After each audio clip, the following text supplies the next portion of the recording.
నమస్తే. ఇన్నాళ్ళు నన్ను సపోర్ట్ చేస్తూ, ఎంకరేజ్ చేస్తూ మీ ప్రేమని నాకు అందిస్తున్న ప్రతి ఒక్కరికి కృతజ్ఞతలు. అలాగే ఈ వీడియో కూడా ఖచ్చితంగా మీకు ఉపయోగపడుతుంది. లైక్, షేర్ అండ్ సబ్స్క్రైబ్ చేసి మీ సపోర్ట్‌ని నాకు అందించండి. అలాగే ఈ వీడియో పట్ల మీకున్న అభిప్రాయాన్ని కామెంట్ సెక్షన్‌లో కామెంట్ చేసి తెలియజేయండి. ఇప్పుడు వీడియోని చూద్దాం.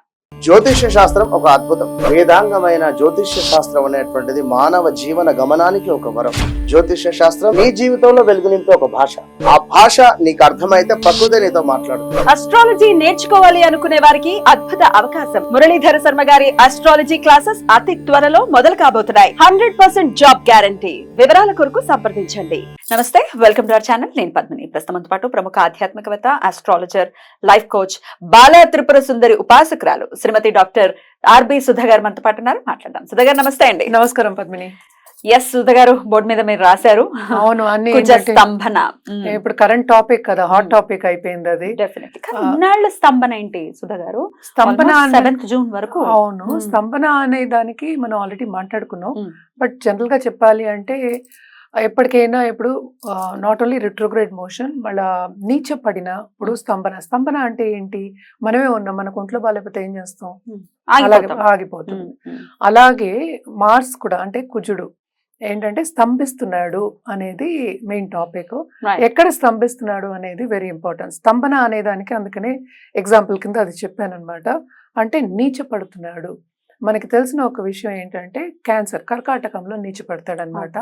అదొకటి కాకుండా మనం ఎప్పటికైనా మాట్లాడుకునేది ఫ్రెండ్షిప్స్ మాట్లాడుకుంటాం. అంటే ఏంటంటే న్యాచురల్ ఫ్రెండ్షిప్స్ ఉంటుంది, న్యాచురల్ ఎనిమినిటీ ఉంటుంది మనకి 9 గ్రహాల్లోనూ. అలాగే ఏంటంటే బెనిఫిక్స్ ఉంటాయి, మ్యాలిఫిక్స్ ఉంటాయి. సో ఈవెన్ బుధుడు ఇల్లు బై ఇట్ సెల్ఫ్ ఇస్, అంటే ఏంటి, స్తంభన ఎక్కడ జరుగుతుంది? క్యాన్సర్. ఇక్కడ నుంచి ఎక్కడ దిగాలి? మనకి మిథునం నుంచి దిగాలి కనుక మిథునం by itself is enemy's place అనమాట. సో అక్కడ కూడా ఏంటంటే మనం ఎక్కడైనా తెలియని ప్లేస్ లో కానీ వేరే ప్రదేశంలో వెళ్ళినప్పుడు గబుకుని మనకి తెలియదు ఎలా చేయాలి, పనులు చేయాలో తెలియదు కనుక. అలాగే ఒక ఎనిమి ఇంట్లో ఉన్నాము అంటే కట్టేసినట్టే ఉంటుంది కదా, అలాగే ఉండదు. అందుకోసమే స్తంభిస్తోంది ఎన్ని నెలలు అని చెప్పుకుంటున్నాం అనమాట. అది ఎప్పుడెప్పుడు జరుగుతోంది అనేది చూద్దాం. ఇప్పుడు ప్రస్తుతం మనం ఇంకా ఆగస్ట్ ఎండ్ సెప్టెంబర్ లో ఉన్నాం అనుకుందాము. ఆగస్ట్ 26th నుంచి మిథునంలో ఉన్నారు. సో మిథునం నుంచి మళ్ళా ఏమో కర్కాటకంకి October 20th వెళ్తున్నారు అనమాట. సో వెళ్ళిన తర్వాత అక్కడ రిట్రోగ్రేడ్ మోషన్ అనేది జరుగుతోంది. అంటే క్యాన్సర్ లో నీచ స్థితిలో జరుగుతోంది. అదేమో 21st జనవరికి మళ్ళా మనకి మిథునంలోకి వెళ్తారనమాట. సో October 20th నుంచి 21st Jan వరకు రెట్రోగ్రేడ్ లోనే ఉంటారు ఆయన? లేదు, కిందకి దిగిన తర్వాత రిట్రోగ్రేడ్ అవ్వాలి కదా. అవ్వాలి.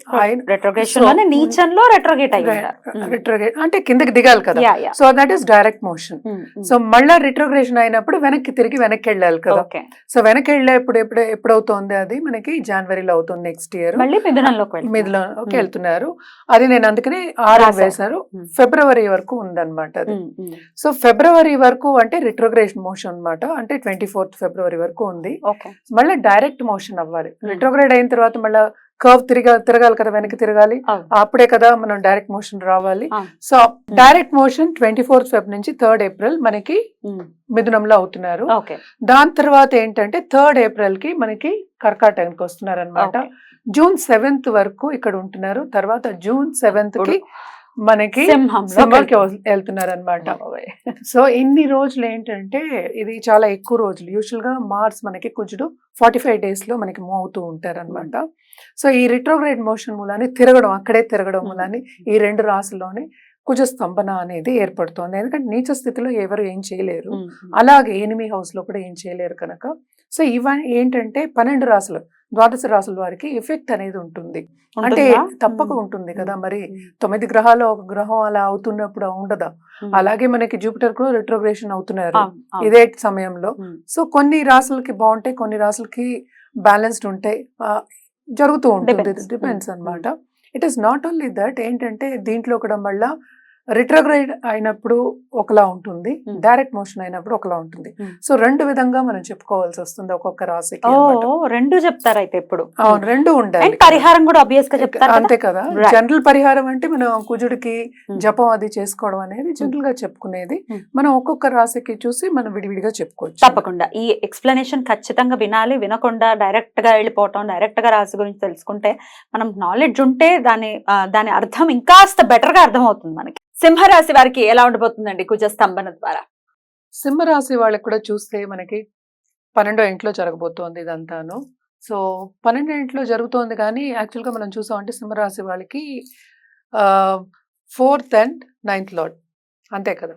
So 4th and 9th lord అంటే కంఫర్ట్ లెవెల్స్ తక్కువనే కదా అర్థం. అలాగే స్టూడెంట్స్ చదువుకునే వాళ్ళకి కొన్ని ఆటంకాలు వస్తాయి, వాళ్ళు అనుకున్న మార్క్స్ రాకపోవచ్చు. అలాగే తల్లి ఎల్డర్లీ మదర్ ఉన్నా లేకపోతే పెద్దవాళ్ళు ఉన్న ఇంట్లో వాళ్ళ హెల్త్ అనేది సెన్సిటివ్ అయ్యే ఛాన్సెస్ ఉన్నాయి. కుజుడు ఎప్పుడు స్తంభించాడో అప్పుడు అగ్రెసివ్నెస్ కూడా మనకి, కరేజ్ అనేది కూడా కొంచెం తగ్గుతుంది. సో పైకి కిందకి వెళ్తున్నాడు అంటే 11th మనకి 12th హౌస్కి వెళ్తున్నాడు. సో వెళ్ళినప్పుడు ఇక్కడ ఉన్నప్పుడు బాగుంటుంది. అంటే ఏంటి, భాగ్యం అనేది బాగానే ఉంటుంది, డబ్బు వచ్చే ఛాన్సెస్ అంటే కెరియర్ డెవలప్మెంట్ అనేది ఉంటుంది. ఎస్పెషల్లీ మనం చూసాము అంటే ఈ టైం వరకు Jan 21st వరకు. దాని తర్వాత రిట్రోగ్రేడ్ అయ్యి మళ్ళీ దిగుతున్నారు కనుక, అండ్ ఆల్సో నీచంలో పడుతున్నారు కనుక అంత బాగుండదు. అంటే ఏంటి, నేను పైకి వెళ్తున్నాను అనుకునే వాళ్ళందరికీ కొన్ని ఆటంకాలు వచ్చి కిందకి వెళ్ళే ఛాన్సెస్ అనేవి కనిపిస్తున్నాయి. ఆపర్చునిటీస్ అనేవి తగ్గుతాయి అనుకుందాం కాసేపు. అలాగే మనం చూసాము అంటే మనకి శుభకార్యాల్లో తప్పక పాల్గొంటారు ఎప్పుడు ఈ టైంలో. అంటే ఏంటంటే రిట్రోగ్రేడ్ మోషన్ లేకుండా డైరెక్ట్ మోషన్లో ఉన్నప్పుడు మంచి కార్యాల్లో, అలాగే మంచికి శుభానికి ఖర్చు పెట్టే ఛాన్సెస్ అనేవి ఎక్కువ కనిపిస్తున్నాయి. అండ్ ఆల్సో మనం చూసాము అంటే ఈ రాశిలో ఉన్న వాళ్ళ పిల్లలకి కూడాను కొన్ని ఆటంకాలు అనేవి తప్పవు. ఎస్పెషలీ పై చదువులకి వెళ్ళాలి, నేను పై చదువులు చదువుకుంటా అనే వాళ్ళందరికీ కొన్ని ప్రాబ్లమ్స్ అనేవి, అంటే ఆటంకాలు అంటే వెళ్ళే స్థితి అనేది కొంచెం తగ్గుతుంది. ఎస్పెషలీ మనం మాట్లాడుకునేది 8 నెలలు. సో ఫస్ట్ బాగున్నా కూడా, అంటే స్టార్టింగ్ ఆఫ్ ద ఇయర్ వరకు బాగున్నా కూడా ఇయర్ ఎండ్ తర్వాత 3 months వరకు అంత బాగుండదు అని చెప్పుకోవాలన్నమాట. ఎందుకంటే మనం రెండు మాట్లాడుకుంటున్నాం, అటు రిట్రోగ్రేషన్ డైరెక్ట్ అండ్ ఆల్సో మనం మాట్లాడుకునేది స్తంభించడం అంటే ఏంటి, స్టాప్ అవ్వడం అనేది. సో బిజినెస్ పీపుల్కి ఎస్పెషలీ మనం చెప్పుకోవాలి అంటే వాళ్ళకు కూడా ఏంటంటే ఇప్పుడు స్టాగ్నేషన్ వస్తుంది అని చెప్తాం కదా, అలా స్టాగ్నేషన్ పీరియడ్ వచ్చే ఛాన్సెస్ ఎక్కువ కనిపిస్తున్నాయి.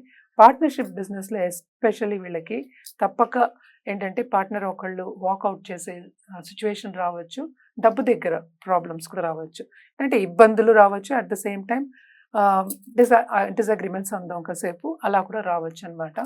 సో మోస్ట్ ఇంపార్టెంట్ ఏంటంటే వీళ్ళు తప్పక, ఈ రాశి వాళ్ళు తప్పక వీళ్ళు కూడాను రెమెడియల్ మెషర్స్ కంటిన్యూస్గా చేస్తూ ఉండాలి, నిత్యం చేయాలి అని చెప్పి. దీనికి ఓం సూర్యాయ నమః అని చేసుకోవచ్చు. అదొకటి కాకుండా సూర్యుడికి అర్ఘ్యం ఇవ్వడం కానీ సండే, అలాగే ఏంటంటే ఒక గోవుకి భోజనం పెట్టడం, ఏదైనా పెట్టచ్చు. ఎస్పెషల్లీ మనం చెప్పేది ఏంటంటే బెల్లంతో శనగపప్పుతో పెట్టమని చెప్తాం, అది చిన్నపిల్లలు కూడా చేసి పెట్టచ్చు. అలాగే పెళ్లి కాని వాళ్ళు అనుకుందాం కాసేపు కుమారి పూజలు చేయడం అనేది చాలా మంచిది. ఎందుకంటే చాలా మంది వెతుకుతూ ఉంటారు లవ్ రిలేషన్షిప్ కానీ దాంపత్య జీవితం కానీ. తప్పక ఈ స్తంభన మూలాన్ని అన్ని రాసుల వారికి కొంత గొప్ప ఎఫెక్ట్ అనేది ఇస్తుంది. సో ఇవన్నీ చేసేప్పటికీ ఏంటంటే కొంత పాజిటివిటీ, ఎందుకంటే మనం మాట్లాడేది కొంతకాలమే, దానికి తర్వాత మనకి బాగుండాలి కనుక ఆ పాజిటివిటీ అనేది మనం బ్యాంక్ లో పెంచుకోవాలి. పెంచుకోవాలి, అది పెంచుకుని బ్యాంక్ లో వేసుకోవాలి, Yeah. అది ఉండాలన్నమాట. ఎప్పుడు ఉపయోగపడాలో అప్పుడు ఉపయోగపడుతుంది. Right. సో ఇవన్నీ చేసుకోవడం అనేది మంచిది. ఎప్పటికైనా పాజిటివిటీ మనకి పెరగాలంటే మనం పూజలు అవి చెప్తూ ఉంటాం కనుక తప్పక చేసుకోవడం మంచిది. రైట్ అండి, చాలా అద్భుతంగా వివరించారు. ఇక నెక్స్ట్ ఎపిసోడ్ లో కన్యా రాశి గురించి తెలుసుకుందాం. థ్యాంక్ యూ అండి, నమస్తే. నమస్తే.